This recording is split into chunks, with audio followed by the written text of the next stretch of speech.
Dell.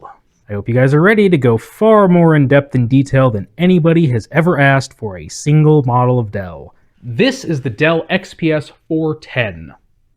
Or is it? Because this machine was also sold as the Dimension 9200. And put a pin in that because that's going to be pretty important later. And yes, this is the computer that the side panel I had people sign was from. I took this to VCF SoCal 2026, and anyone that came up to me could sign the panel if they wanted to. So we got 2 signatures. There's a secret third one on the inside. But yeah, this is the XPS 410. And I picked this up for, I think, about 25 bucks like a month or 2 ago at a thrift store. It's been a while since I found a machine that actually has potential at a thrift store.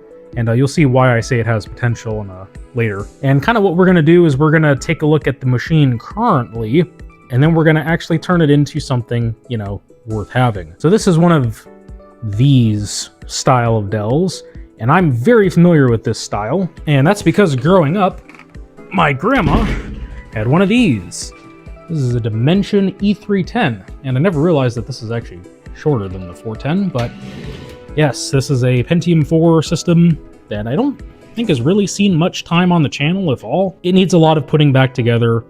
This is a machine for a different time, but I just wanted to show this off. She bought this in 2005, and I remember being a little kid, sitting on the floor watching my mom help to, unbox this and get it set up. Good memories with this machine, even though the hardware itself isn't really that interesting. Yeah, this is one of the classic BTX Dells. It's got the easy, quick release handle up top, which I absolutely love. And I say it's BTX because, well, that's what the motherboard is. Looks nothing like a normal computer.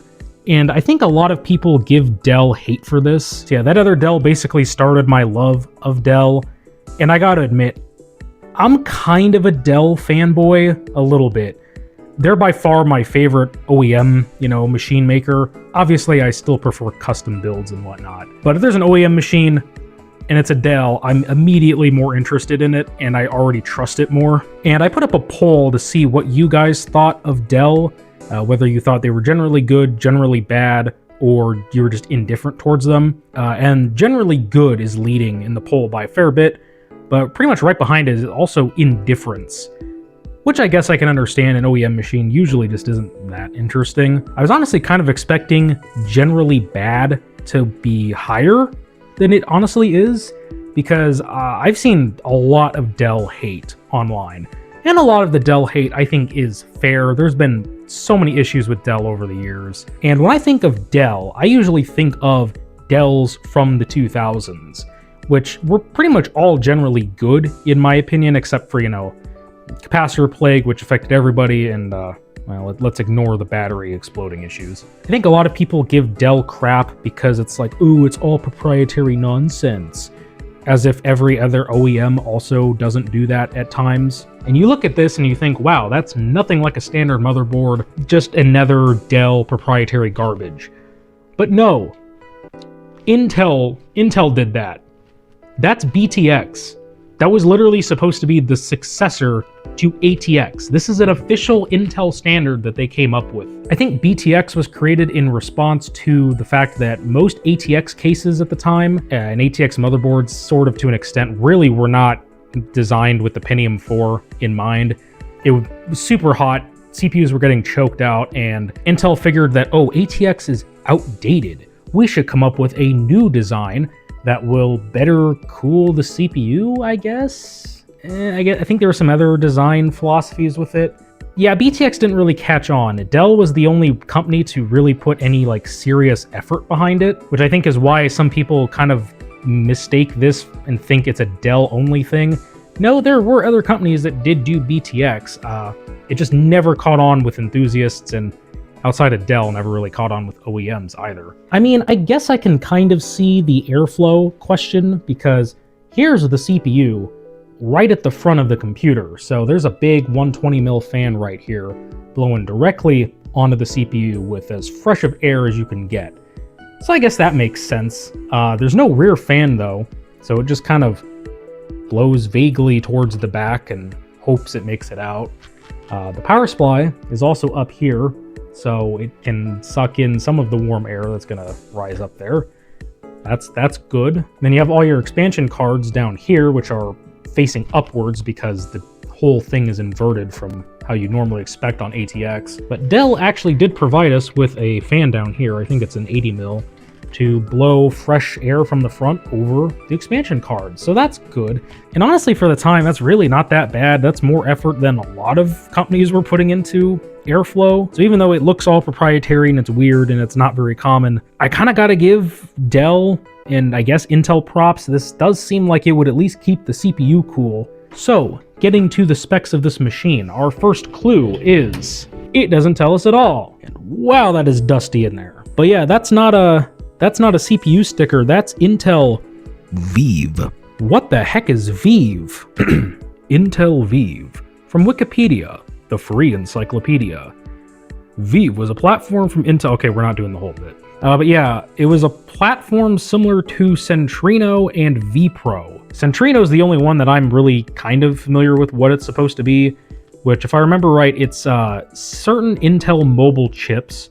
So originally like Pentium M and I think like Core Duo and stuff, paired with like an Intel chipset and Intel Wi-Fi card or something like that. It's marketing. That's all it is. It's just marketing. Apparently Vive is supposed to be the media PC concept. Now, Wikipedia doesn't actually say what Vive is supposed to be, so let's go ahead and look at an archive of Intel's website. Intel Vive processor technology. Frequently asked questions. Yes, I would very much like to know what is this? Intel Vive technology-based PCs are designed for digital entertainment and includes Intel hardware, software, verified devices, and verified services and applications. The PC provides the following benefits. Create, manage, store, and share your digital media from one central PC. Download news, movies, music, games, and more. Access content from Intel Vive technology verified content providers.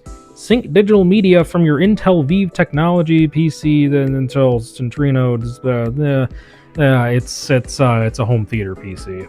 That's all it is. It's a home theater PC. Okay, so that didn't answer anything about what the specs of this are. So this came out around August or September of 2006, best I can tell based on, archive.org, looking at just Dell's website. And this was the replacement for the XPS 400. The XPS 400 shipped with a Pentium D, but the webpage for the 410 advertises it as being Core 2 as standard. That's right, you got a brand new Core 2 Duo in every single PC. Remember how I said this is the Dimension 9200 as well? Not this one, because it says XPS 410, because the Dimension 9200 actually did ship with a Pentium D as the base model, a Pentium D 915. But this is an XPS 410, so surely we have a Core 2, right? No! Because booting it up, it's very clearly a Pentium D of some variety, so presumably it's a 915, but Intel's website said that the XPS was Core 2 as standard, but this isn't, it doesn't say it's a Dimension 9200. Now, the motherboard is identical as far as I can tell. It lists the model number as like DXP061 or something like that, and that's the same exact motherboard between the XPS and the Dimension. In fact, looking up the support pages for both machines, the BIOS update file is like exactly the same. So yes, they are the same machine, but why is this thing spec'd with a Pentium D when it's supposed to be spec'd with a Core 2? Because it's the XPS brand. The mystery gets deeper because punching in the service tag pulls up a Dimension 9200. Little strange, but that doesn't really solve anything. So maybe it is just a Dimension 9200, and for some reason there's an XPS 410 thing on here. Well, the RAM in this machine runs at 667 megahertz. The Dimension 9200 is supposed to be spec'd with 533 megahertz RAM. Now, I doubt that someone buying the Dimension 9200 would have bought the base model Pentium D, but upgraded the RAM speed. But on the XPS 410 page, it says DDR2 667 for the XPS. But I think somebody might have actually swapped the CPU in this, because I was super confused looking at the websites and being like, wait a minute, neither of those is the CPU that's in here. Because allegedly, this sticker here on the back, which is definitely not a Dell sticker, I've never seen Dell put a sticker like this before on a computer. I assume this is from some sort of reseller. It says it's an XPS 400, which it very clearly isn't, Pentium D 820 dual core 2GB. That's not even the right sticker for this machine. So does it have a Pentium D 820? That's initially what I thought, and I didn't even notice it said XPS 400 until like actually just now. Wait, huh? Yeah, this thing's a complete mess. I have no idea what the history of this thing is supposed to be. All I know is that the Dimension 9200, yes, technically came with a Pentium D. I just find it very bizarre, and you're probably asking, who cares? I care. You're telling me you don't care about some random 2006 Dell? But yes, it does have a Pentium D. It is 2.8 gigahertz. I don't know the exact model. For all I know, it could actually be an 820. Somebody stuck in here for some reason. But if it's the 9200, it's supposed to be a Pentium D 915, which is also weird because I ran a CPU identification tool just on Hiron's boot CD, the classic one, and it detects it as an 800 series Pentium D. Now, I don't know how accurate that program is. It's a DOS program. Maybe it is like an 820. I have no clue. I think the only way to find out is when we actually rip the heatsink off and actually see what it is. But we can't do that yet because we want to, experience the machine as a mostly stock as it is right now experience. We are going to have to refresh the OS because, yes, it does have Vista on it. That's what it shipped with. It's not very usable because it's filled with all sorts of junk, which, by the way, I was looking through it. This guy never updated Vista. It's still on Vista RTM. Who does that? It said it has 667 megahertz RAM. There is at least 2 gigabytes of it, which is, that's pretty good for the time. Pretty respectable. Gotta give Dell credit for that. It has down here in these convenient dual hard drive sleds. We have a 250 gig Samsung hard drive. I've never seen a Samsung drive in a Dell before. It's always usually WD or maybe sometimes Seagate. Now, normally dual hard drive bays isn't really that interesting. I mean, my E310 had dual hard drive bays. That's not really that interesting. But this system supports RAID. Yeah, you can RAID the hard drives together. Ooh, we're gonna have some fun with that. See, not every old Dell is boring. And we got like a modem down there. Who cares? Graphics card is really sad. It's a GeForce 7300 LE. Already not amazing. Turbo cache. Yes, this is unfortunately a turbo cache 7300 LE. Even has this little GPU support bracket. There it is. I don't know how much RAM this has on it. I haven't looked it up. There's like at least 2 RAM chips on it. So I don't think it's like terribly little amounts of VRAM, but yeah, turbo cache. You see that name, usually you should just run. If you don't know what turbo cache was, it was an idea that NVIDIA came up with. ATI also did a similar sort of thing, so they're not exempt from this either. Around like 2004, 2005, they just decided, hey, what if we just didn't put VRAM on the graphics card? Like literally, there were like, I think GeForce 6200s that had as little as 16 megabytes of VRAM. I might be wrong on that, but I'm pretty sure they went all the way down to 16. And then the idea was that, yeah, it just, swaps to the system memory. Because that works. Ask anyone that has an APU. So that's sadness. And then we also have this ATI TV tuner card. This was an officially supported add-on by Dell. You could order it with this. Yeah, it's a ATI Theater 650 Pro. Seems like a just fairly standard, TV tuner. I imagine it's probably, maybe it supports digital, given that it's this late. I have no use for this thing. But it's cool that it's in there, and it helps, achieve the VEEV status, I guess. Of course, I had to pair it with an ultra sharp. This is a 1680 by 1051 with the speaker bar. So we're gonna go ahead and throw a clean install of Vista on this guy. And what's funny is there's actually a pirated DVD in the tray, The Unborn. Cool. So fancy. Ooh. Now this system has Vista 32-bit on it. I don't know if that's how Dell shipped it. And honestly, it wouldn't surprise me because it only has 2 gigs of RAM, and they probably wanted to try and keep legacy support for 16-bit stuff. We're just going to go 64-bit since that's a little bit more versatile. And I mean, we might as well. There's really not, as far as I know, too much reason to go 32-bit because I'm not going to be running any like Windows 3 era stuff on this. I love Vista. This is actually a good opportunity for me to actually use Vista on a desktop, because I really don't have that much experience with that. I've only used Vista on laptops. all Dell laptops, actually. And I've never had a bad experience with it, so we'll see. This is RTM Vista, though, so we'll, who knows? I may be proven wrong. Ah, yes. We don't need no product key.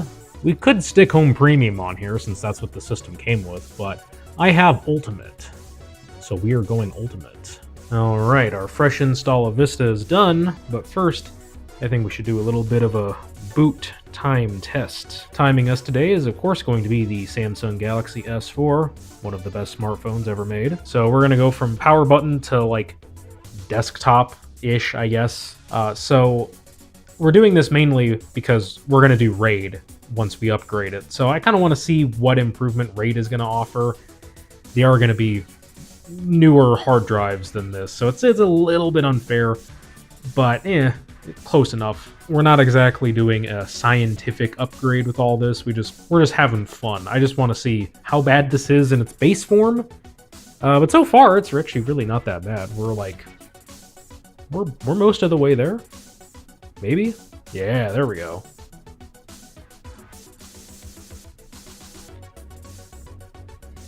I'm gonna wait till all the sidebar stuff is loaded. That looks about right.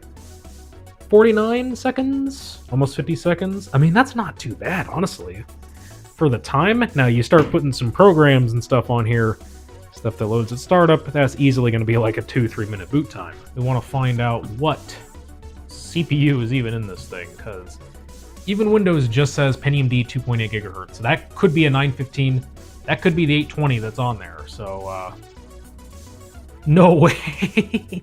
What? It actually is. Why is there an 820 in this? Dude, who does that? What? What? Why? Huh? Okay, I refuse to believe that Dell sold it like this. There's zero chance they sold it like that. Somebody had to have swapped the CPU at some point. Somebody had to have taken like the Core 2 out of this, put in the Pentium D when they like resold it or something. There's no way Dell sold it with an 800 series 90 nanometer Pentium D in like 2007. Remember, this was built in April 2007.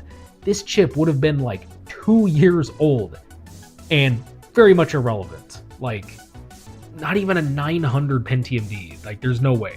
There's actually zero chance that that's real. Well, I guess this is my first Smithfield Pentium D experience, because I've only ever used the 900s before, Presslers. So, yeah. So we got a few benchmarks we're going to run through. We're not going to do super scientific benchmarks. It's a 7300 LE, and when you see the card we're going to put in here, obviously it's no contest. Obviously the upgrade's going to be better. We got Far Cry. This is just the GOG version, and these are the options we have on. We are setting everything to very high, which is not really not fair, to be honest. As if you were going to play this, you obviously wouldn't play it with that high of settings. But I did test this a little bit, and it's more playable than I thought at these settings. Also 1024 by 768. I thought this was going to be like single digit frame rate, and yeah, it's in the 30s, at least here. We're not outside yet. Okay, yeah, this isn't great out here, but it's staying above single digits. That's pretty impressive. Ooh, that was a lot of lag. That was like a full second of lag. Oh, okay. It is not reading my inputs very quick at all. I take that back. This is not very good.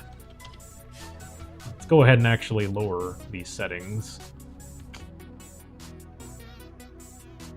Okay, it's better. We're in the 20s now. I mean, that's still not great.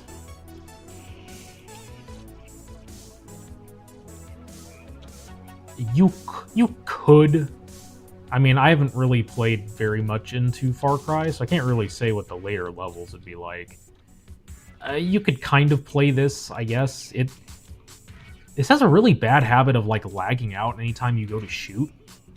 Like, a full, like, almost half second sometimes. I click the mouse button and it just freezes. Then it shoots. Like, that's not great. Also just stuttering a lot. I assume that's probably a processor, maybe hard drive limitation. But yeah, this definitely needs some improvement.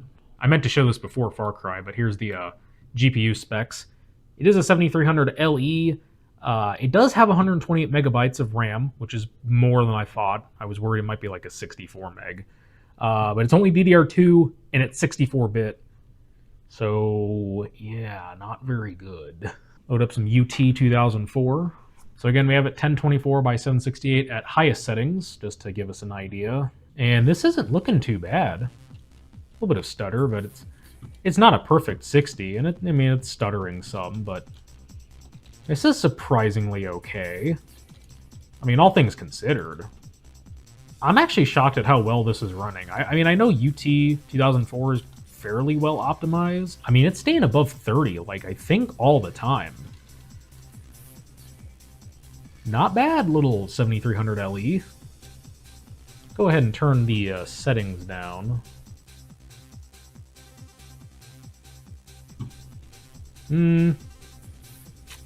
Still not perfect. Probably could turn some more stuff down, but the game does feel a lot more responsive. You know, you could have a manageable experience if, you know, this was all you had to bring to a LAN. Especially if you, cranked all the settings down super, super low. You could probably get a mostly consistent 60. It might not work so well on a larger map. The Tomb Raider Anniversary, this is from, I believe, 2007, so this is contemporary for this machine. Options 1024 by 768, and got everything turned on but anti-aliasing. So it's not great. We're hovering around 30. You could play like this, but let's go ahead and turn down a couple of those settings just to see what see a little bit more what we're getting into. Okay, that's pretty good. It's dipping down into like the 40s sometimes. I think when it's the fires on screen. Yeah. Well, even then, it's not too bad. Maybe I was hating on the 7300 LE a little bit too much. Still not a gaming machine, and this is not really a high-end game for the time. It's fairly simplistic in terms of graphics, all things considered, but I mean, this was a brand new game at the time, so that's neat. Now, this is going to actually push the system a fair bit. UT 2004 and Tomb Raider Anniversary they're good-looking games, by all means, but definitely not going to push the system quite like Fear is going to. Play 800 by 600 really shouldn't go any higher than that. Physics maximum. I'm sure the Pentium D will like that. Effects. We got to set this stuff to minimum. There's no way. I want to leave the physics turned high, and then we'll test them with them turned low. Turn all this down to, I guess, medium is all that we get. Minimum. Options. Minimum. Bilinear. Minimum. Let's not turn on DX8 shaders. That's a little bit too poverty for us.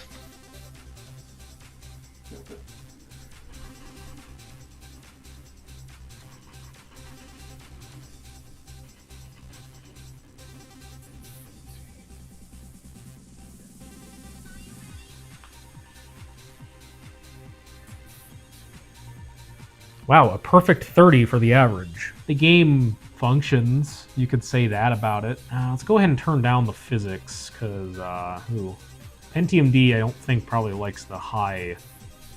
No, it's still not doing very well. Yeah, I don't think the physics actually really helped much. Though there haven't really been that much in the way of physics yet in the test.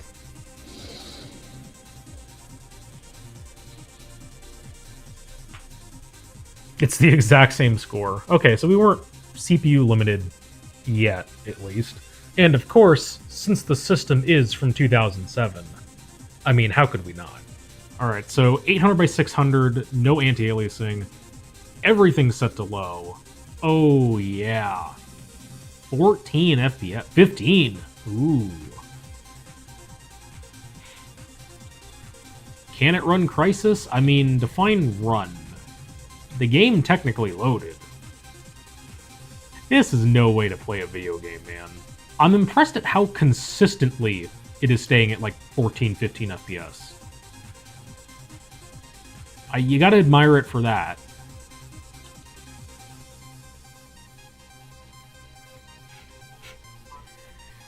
It looks so bad.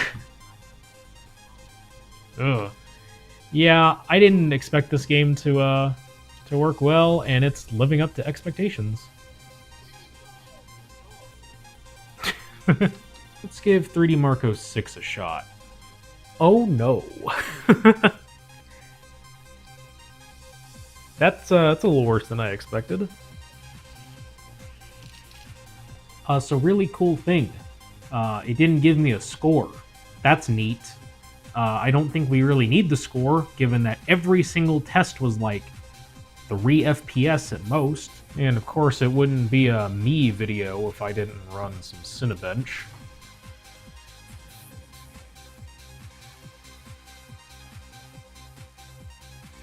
It's not a great score. Probably the only time you'll see a Pentium D get this good of scaling. It's time for some upgrades, but first, we must clean this. I've definitely seen worse before. And by before, I mean these front vents. I mean, that is... Yeah, that's supposed to be open, by the way.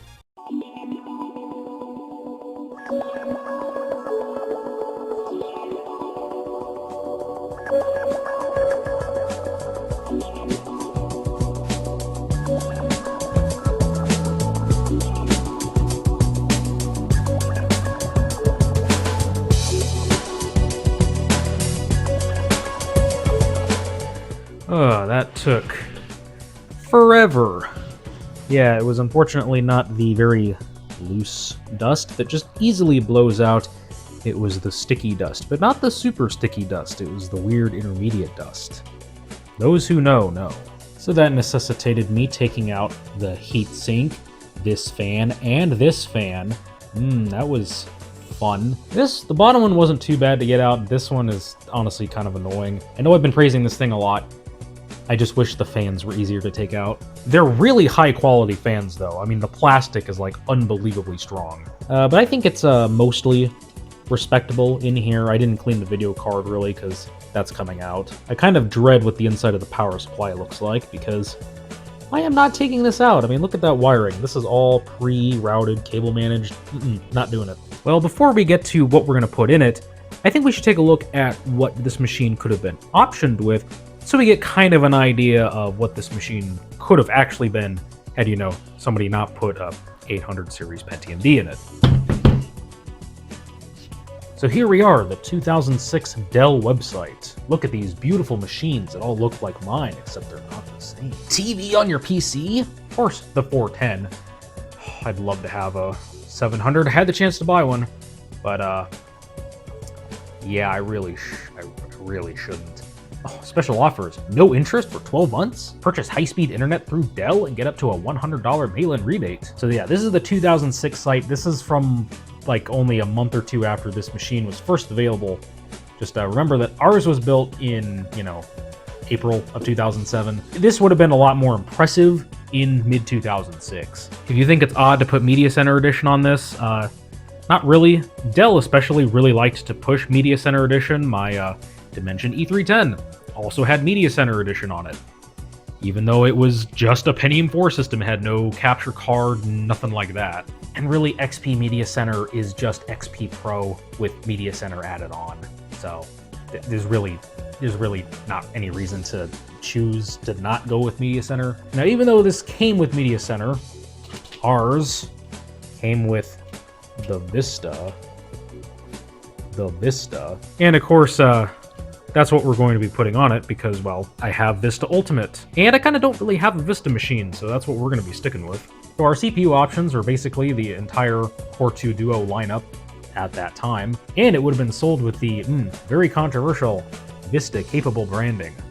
That's a different topic for a different time, but this thing is definitely Vista capable. Could have configured RAM up to 4 gigabytes of dual-channel DDR2, 667 MHz, up to 1 terabyte multiple serial ATA hard drives with both hard drives utilized.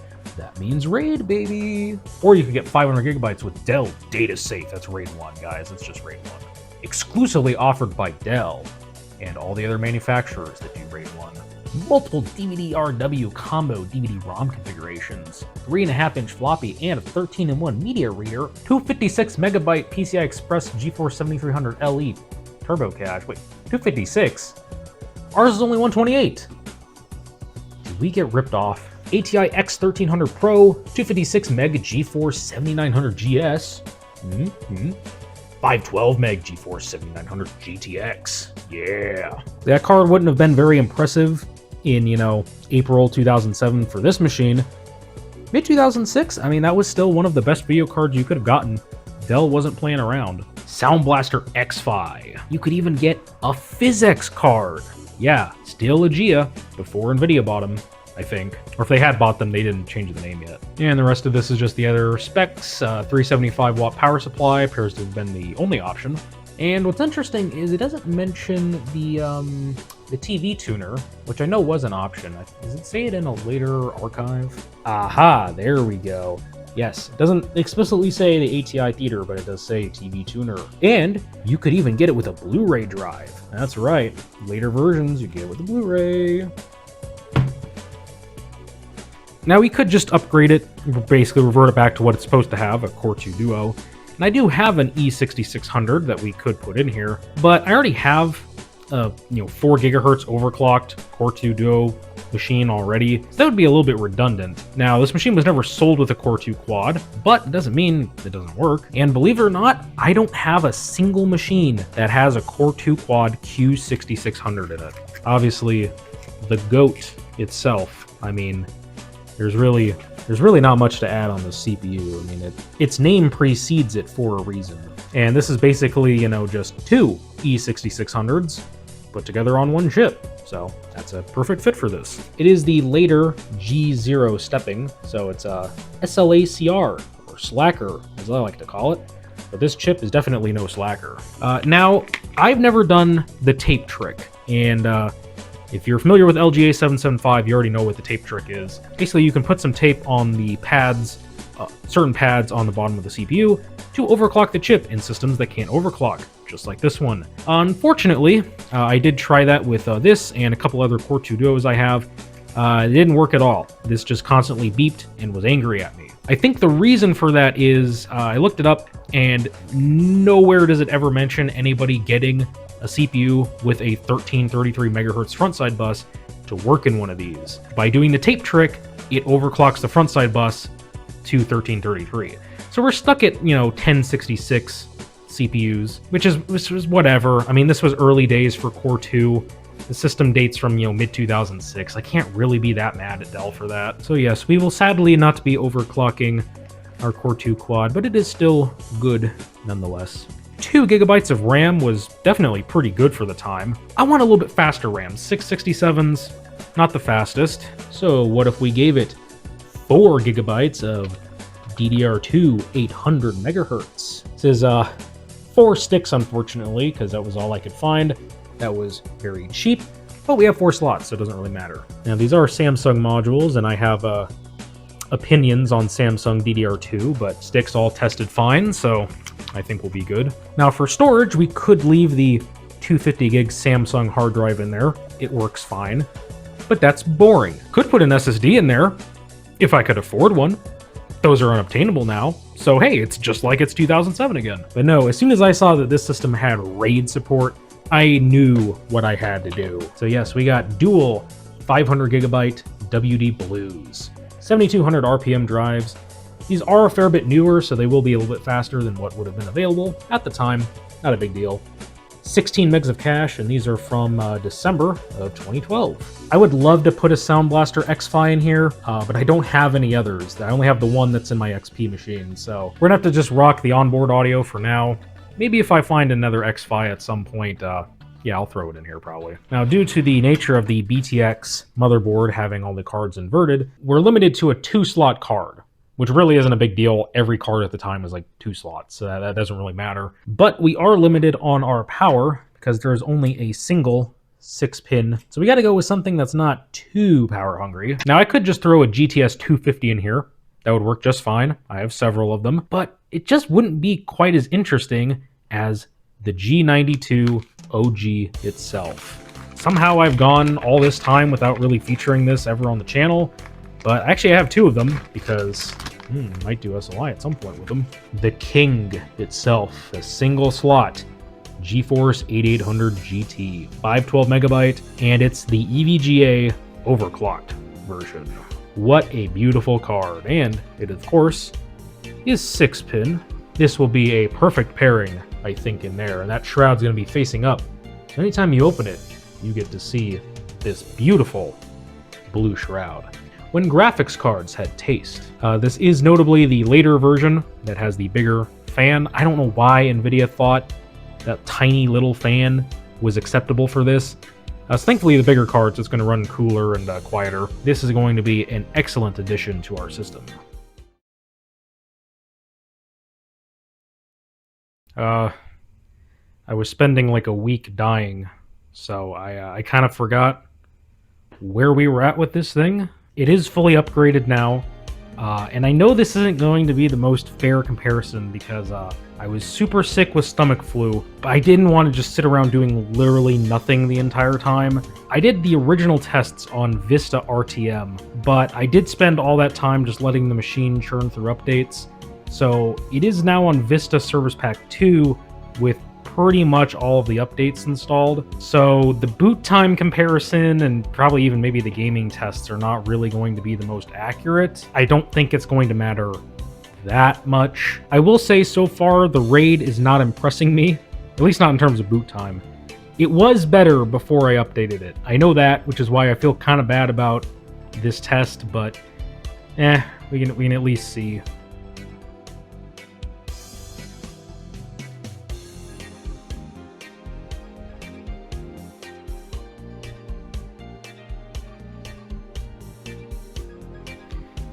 Yeah, I know I did accidentally pause it really briefly in there.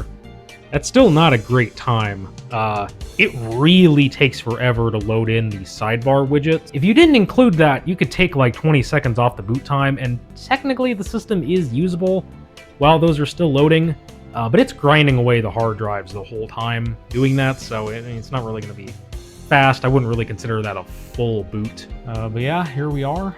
Got the Q6600, the 8800 GT installed. It's just the latest NVIDIA driver. There's really nothing special in that regards. Go ahead and do our Cinebench run here. I know it's saying there's updates available, which is not great. These 4 updates just fail to install. Probably just hide these. Now it can stop complaining and hopefully not eat up too many resources. Obviously, this is going to be way better than the Pentium D. There's no contest.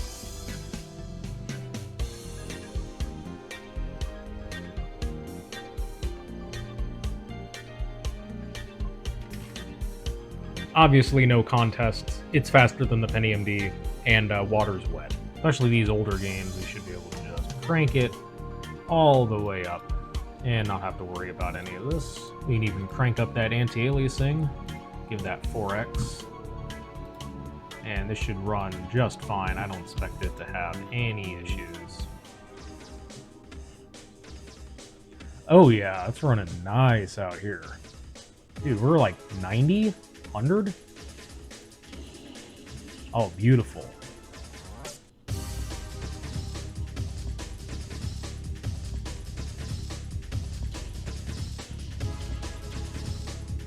Computer medium? No, we want computer maximum. We gotta push this thing. I don't want to raise the anti-aliasing too high. I don't think this is going to be a perfect 60, to be honest, but I think it'll be pretty close. You could definitely turn a couple of the settings down, and I think this will be fine.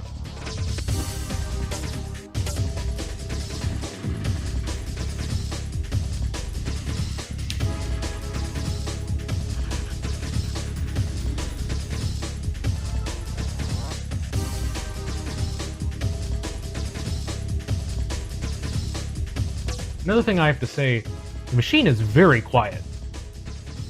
Like, it is not very loud at all.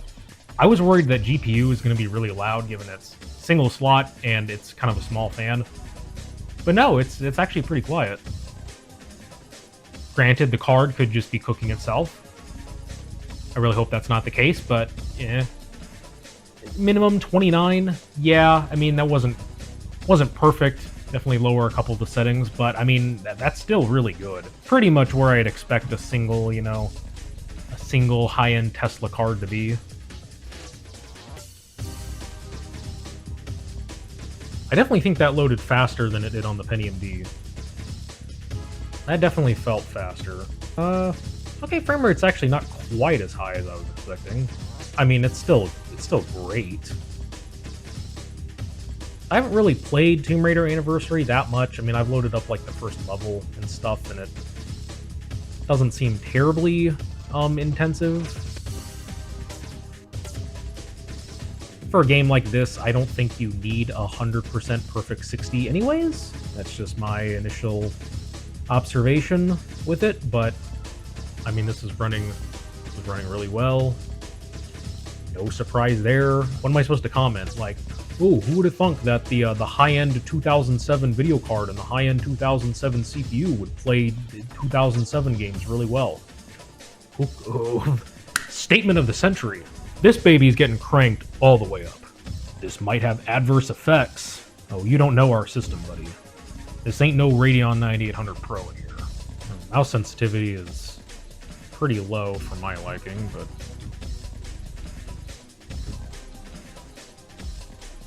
this is running great. It feels like it might be a little stuttery. I'm not sure if that's just me.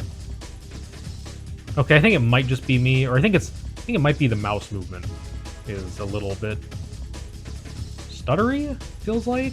I don't think that's the system, but I don't remember it feeling that way before, so I'm not sure. This game also kind of just runs on everything pretty well. I mean, we saw how well it ran on the 7300 GT. Hey guys, do you think the high-end 2007 PC can play the high-end 2007 video game that year? Oh boy, I wonder if it's gonna work. 1680 by 1050. Yeah, we're not putting anti-aliasing on this guy. All medium. That's probably a fair assessment for this game. I mean, it's not 60. But, I mean, given the frame rates that a lot of people were playing Crysis on in 2007, I think this is more than acceptable enough, given we have everything at medium at a higher than 720p resolution.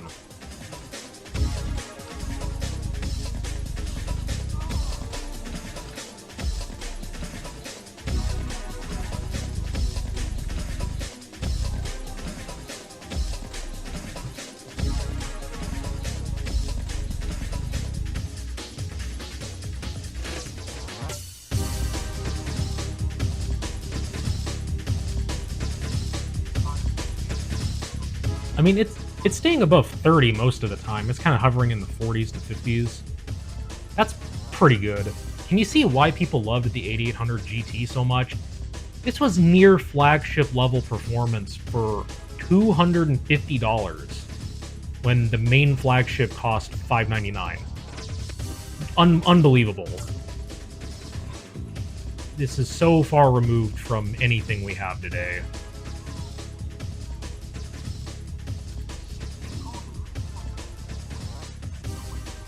It's getting a little rough, but still, better than playing this on like the PS3.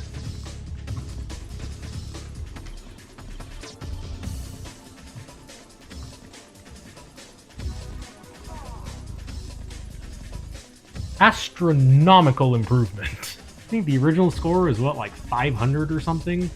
Yeah, that's a big increase.